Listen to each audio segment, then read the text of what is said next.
Handful of questions. Over here to the right, Brendan Gulick, Buckeyes Now on Sports Illustrated.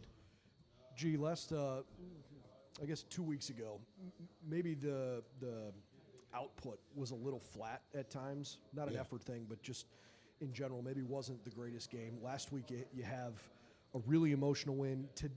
Going into today, did you feel like there was a different sense of urgency this week going against a team that hasn't had a ton of success after you're coming off a big emotional win like that? Yeah, I think we weren't naive to the fact of what takes place after big wins. We see across college football, some of the unfortunate things happen after big wins, and teams like to take exhales in that time. But I think the emphasis that Coach Day had for this team the entire time is that we don't get to exhale, is that it's just time to go harder. And so I think we had a really hard practice week, that we went right back to work. We enjoyed the win, obviously, Saturday night, and then Sunday we celebrated it. But by the time we got to Tuesday practice, Penn State was behind us. And so it was all on to this week, and I think we came out and we executed at a high level.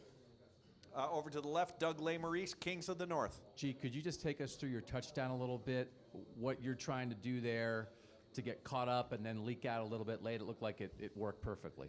Yeah, the whole goal in that is to keep low pads, and everything should look like a run play. I ended up getting actually delayed coming out of it even more. I tried to leave it even a little earlier, but there was another support player that kind of caught up, so I had to work through some traffic and ended up popping open late. But all glory to my Lord and Savior Jesus Christ for putting me the opportunity to be able to play at this stage. And so it's a grateful opportunity to be in the end zone. Over to the right, Dylan Davis, Delaware Gazette. Gee, you seem to take a significant step forward in your blocking this year.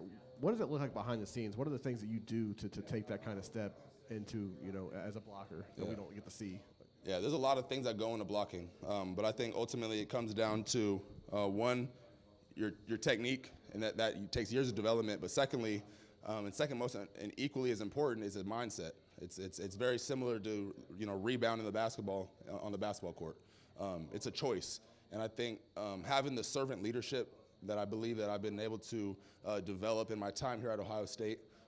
Oftentimes a big block to spring a big run for my teammate feels better than my own success scoring a touchdown, and so that's the role that I've continued to grow in and that I love to do, and I just take a lot of pride in being able to block and spring big runs for my teammates.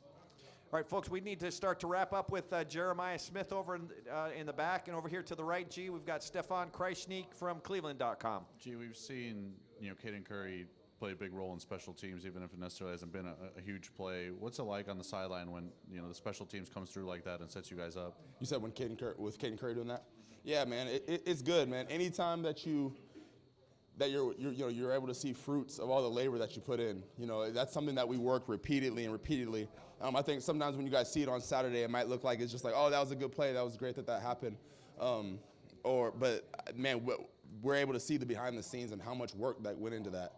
And there was just a repeated, constant amount of work that goes into those plays. I see those guys attack it at a high level. And so it's very joyful to be able to see those guys be able to go out there and execute. About something they saw on film that they felt they could expose on that play. How involved has he been with the special teams this season? Yeah, he's very involved. I think he does. I think that's part of his job as a head coach is that he doesn't miss a beat. When he's in there in special team meeting, he's taking notes and he's completely fully involved in everything that we do. It's his job to make sure that everything is flowing correctly on all three phases of the game, and I think he does a great job of that, and it shows on Saturday. Anyone else? Thank you very much. Yes.